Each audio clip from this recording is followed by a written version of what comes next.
নমস্কার বন্ধুরা, আশা করি সকলেই ভালো আছো এবং পড়াশোনার মধ্যে আছো।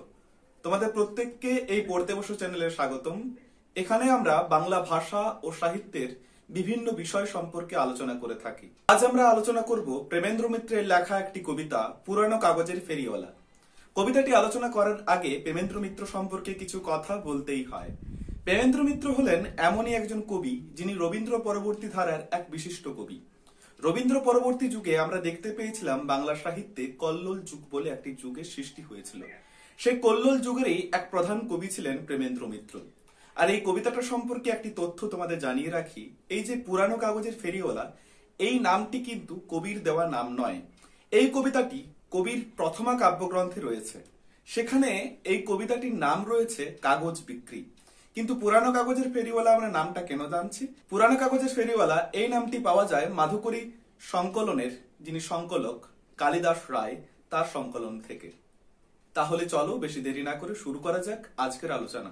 হাঁকে ফেরিওয়ালা কাগজ বিক্রি, পুরনো কাগজ চাই, ঘরের কোণেতে সঞ্চিত যত তারাগুলি হাতড়াই, পুরনো কাগজ চাই। ফেরিওয়ালা অর্থাৎ যারা কাগজ কিনে নেয় আমাদের কাছ থেকে, তারা ডাকছে যে কাগজ বিক্রি, পুরনো কাগজ চাই। আমার পুরনো কাগজ দরকার আছে, তোমরা যদি কেউ কাগজ বিক্রি করো তাহলে কাগজ বিক্রি করতে পারো।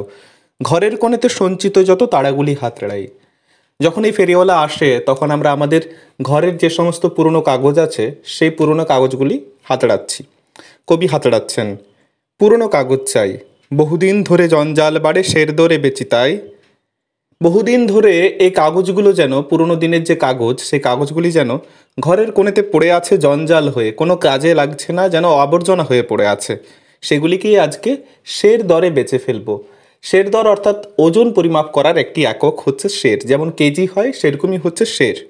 কেমন করিয়া একটি তাহার হঠাৎ নজরে পড়ে, দেখি সমুদ্রে যাত্রী জাহাজ কোথাও ডুবিল ঝড়ে। এই কাগজগুলি যখন কবি বের করছেন, সে বের করতে করতে হঠাৎই একটি কাগজের উপরে একটি খবরে তিনি চোখ মেলেছেন বা চোখ পড়েছে তার।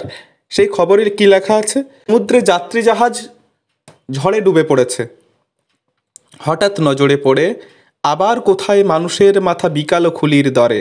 আবার অন্য একটি খবরের দিকে নজর পড়ছে তার, কোথাও মানুষের মাথার খুলি বিক্রি হয়ে যাচ্ছে। এই সমস্ত কিছু খবর তার চোখে পড়ছে। অর্থাৎ একদিকে দুর্ঘটনা ঘটছে, যাত্রী জাহাজ ডুবে পড়ছে সমুদ্রে, আবার একদিকে মানুষের যে অর্থলিপ্সা, সেই অর্থলিপ্সার ছবিটি এই কবিতার মধ্যে ফুটে উঠছে। আবার কি বলছেন তিনি?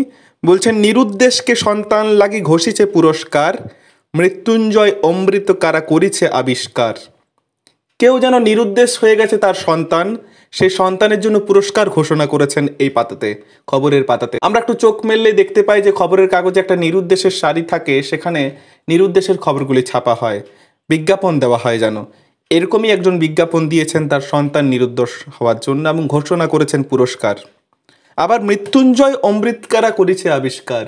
আবার মানুষের যে বেঁচে থাকার একটা কামনা থেকে থাকে, সেই কামনা থেকেই যেন মৃত্যুঞ্জয় অমৃতকেও আবিষ্কার করে ফেলেছে, সেটারও বিজ্ঞাপন বেরিয়েছে খবরের কাগজে। ঘষিছে পুরস্কার, পলাতক খুনে লুকায় কোথায় যে হদিস তার। কেউ খুন করে পালিয়ে গেছে, তার হদিস খোঁজার জন্য খবরের কাগজে বিজ্ঞাপন দেওয়া হয়েছে। অনেক সময় হয় যে কেউ যদি কোনো অপরাধ করে, তাহলে সেই ব্যক্তির ছবি খবরের কাগজে সেটে দেওয়া হয় এবং বিজ্ঞাপন দেওয়া হয় যে যদি এই ব্যক্তিকে কোথাও দেখা যায় তাহলে অতি সত্বর এই নাম্বারে যোগাযোগ করবেন। অর্থাৎ এইসব বিষয়ে যে বিজ্ঞাপনগুলি, সেগুলি এই ফেরিওয়ালাকে যখন বিক্রি করা হবে তখনই চোখে পড়ছে। আবার কি চোখে পড়ছে? চোখে পড়ছে, কোন সে বধূর বুকের আগুন ভিতর করিয়া খাক, অবশেষে লাগে বসনে তাহার পুড়ে গেল 7 পাক। নারী হত্যা, নারী অত্যাচার, এই ছবিটিও ফুটে উঠছে এই কবিতার মধ্যে। কোন এক বধূর যেন বুকের আগুনে ভিতর ছারখার হয়ে গেছে, তার বসনে শেষে আগুন লেগেছে, তার 7 পাক যেন পুড়ে গেল, নারীটির জীবন যেন শেষ হয়ে গেল। ভিতর করিয়া খাক, কোন সে গিরির গরল অনল ঘটালো দুর্বিপাক। আবার কোনো পাহাড় থেকে বা পর্বত থেকে যেন দুর্বিপাক ঘটছে, যেন অগ্নুৎপাত ঘটছে। গরল অনল মানে হচ্ছে বিষাক্ত আগুন। এই যে অগ্নুৎপাতের সময় যে লাভা ম্যাগমা বেরিয়ে যায়, সেই অগ্নুৎপাতের কথাই যেন এখানে বলা হয়েছে। হারানো তারিখ ফিরে আসে ফের পুরনো কাগজ পড়ি, হারানো তারিখ ফিরে আসে ফের পুরনো কাগজ পড়ি, আমার নয়নে সহসা পোহায় সেদিনের বিভাবরী। হারানো তারিখ যেন আবার ফিরে এসেছে আজকে এই ফেরিওয়ালাকে বিক্রি করার সময়।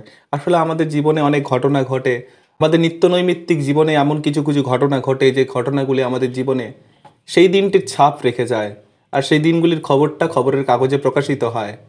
পরবর্তীকালে সেই খবরগুলো পুরনো হয়ে যায়। যখন আমরা খবরের কাগজ বিক্রি করতে যাই তখন সেই দিনটির কথা আমাদের মনে পড়ে। তাই এই যে কবি বলছেন, আমার নয়নে সহসা পোহায় সেদিনেরই বিভাবরী, সেদিনের সেই ছবিটি, সেদিনে সেই রাত্রির খবরটি বা সেদিনে সেই রাত্রির ছবিটি যেন আমার নয়নে হঠাৎ করে এসে পড়েছে, আমার চোখে যেন হঠাৎ করে সব কিছু দেখতে পাচ্ছি আমি সেই দিনটির ছবিটি। রাখিলে ধরণীর সেই দিনটির পায়ের চিহ্ন ধরি, ধরণী মানে পৃথিবী, সেই দিনটির ছবি যেন খবরের কাগজ ধরে রেখেছে। সে পদচিহ্ন কোথায় মিলালো তারপর নাহি খোঁজ, মানুষের ঘরে সকলের বড় উৎসব নওরোজ।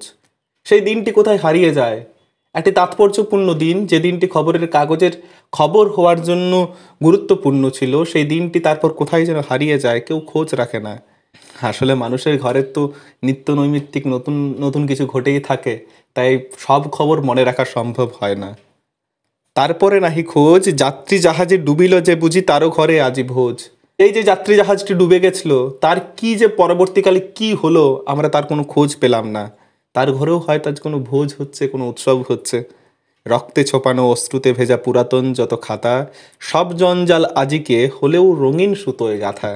এই সমস্ত খবর একটা সময় হয়তো রক্ত অশ্রুতে ভেজা ছিল, গুরুত্বপূর্ণ ছিল, কিন্তু আজকে সেটা পুরাতন খাতার হয়ে গেছে, পুরাতন হয়ে গেছে, তার কোনো যেন মূল্য নেই। তবুও আজকে এই সমস্ত কিছু রঙিন সুতোয় বেঁধে রাখা হয়েছে। আমাদের স্মৃতি সব কিছু যেন বেঁধে রাখছে আজকে। স্মৃতি ভুলে যায়, আবার স্মৃতি যদি কোনো সময় সেই জিনিসটি দেখতে পায়, তাহলে সেই আমাদের ওই জায়গাটাতে পৌঁছে যায় স্মৃতি, যেখানে আমাদের ওই দিনের ঘটনাটিতে আমরা দেখতে পাই চোখের সামনে। এখানেও কবির কাছে তাই ঘটেছে, সেই দিনটির ছবিগুলি তিনি দেখতে পাচ্ছেন। যেদিন এই যাত্রী জাহাজ ডোবার খবরটি বেরিয়েছিল সেদিন ঠিক কী ঘটেছিল, বা যেদিন এই বধূর মৃত্যুর ঘটনাটি ঘটেছিল সেদিন কি ঘটেছিল, বা যেদিন ওই শিশুটি যে নিরুদ্দেশ হয়ে গেছিল তার জন্য বিজ্ঞাপন বেরোলো, তারপর কি হলো, বিজ্ঞাপন বেরোনোর পরে কি সেই শিশুটিকে খুঁজে পাওয়া গেল? এরকম কোনো খোঁজ আর আমরা পাচ্ছি না, আমরা মাথা ঘামাই না, আমরা নিত্য নৈমিত্তিক নতুন নতুন খবরের জন্য আগ্রহী হয়ে উঠি। আমাদের খবর তো আর ফুরোয় না, নিত্য নৈমিত্তিক কত কত ঘটনা ঘটে চলেছে পৃথিবীতে, সব সময় কিছু না কিছু ঘটছে, আমরা এত ঘটনার জন্য মাথা ঘামাই না। তাই যে যাত্রী জাহাজ ডুবে গেছিল, তার সেখানে যারা যারা উপস্থিত ছিল তারা কি আদৌ বেঁচেছে বা তারা কি মরে গেছে সেই খবরটা শেষ অবধি আমরা আর খেয়াল করি না, আমরা নতুন কোনো খবরে মেতে উঠি। হয়তো যে যাত্রী জাহাজে ডুবে গেছিল তার পরিবারে আজ নতুন ভোজ। তাই আমাদের জীবন এগিয়ে চলে সেই সমস্ত ঘটনাকে সঙ্গী করেই, স্মৃতি হিসেবে নিয়ে পরে হয়তো আমরা এগিয়ে চলি। কোনো কোনো স্মৃতি আমরা ভুলে যেতে চাই, ভুলে যাই। পুরাতন যত খাতা, তাতে কোন দিন কি দাগ লাগিল কে বৃথা ঘামায় মাথা। এই যেটা বলছিলাম, যে পুরাতন সব খাতা কোন দিন কি দাগ লেগেছে এটা নিয়ে কেউ মাথা ঘামাতে চায় না। হাঁকে ফেরিওয়ালা, কাগজ বিক্রি, পুরনো কাগজ চায়। ফেরিওয়ালা ডাক দেয়, কাগজ বিক্রি আছে, তাহলে আমি কাগজ কিনতে চাই, কাগজ বিক্রির জন্য যদি কারো বাড়িতে কাগজ থাকে তাহলে দিতে পারেন। ঘর ভরি যত মিছে জঞ্জাল, জমাবার নাহি ঠাই, পুরনো কাগজ চাই, আদর যাহার ফুরালো তাদের সের দরে বেচো ভাই।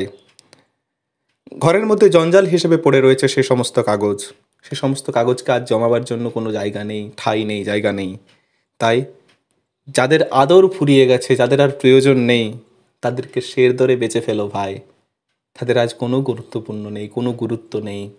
কবি এই দিকটিকেই ফুটিয়ে তুলেছেন। আমাদের জীবনের পথে এই যে নিত্য নৈমিত্তিক ঘটনার প্রতি আমরা মেতে উঠি, আমরা বেশি মাথা ঘামাই না একটা ঘটনার প্রতি, অথচ সেই ঘটনা একটা দিনে ভীষণ ভীষণ গুরুত্বপূর্ণ ছিল। যাই হোক, ধন্যবাদ। আজকের আলোচনা কেমন লাগলো তা অবশ্যই কমেন্ট করে জানিও, আর চ্যানেলটি সাবস্ক্রাইব করে আমাদের পাশে থেকো। ভালো থেকো, পড়াশোনার মধ্যে থেকো। দেখা হবে পরের ভিডিওতে।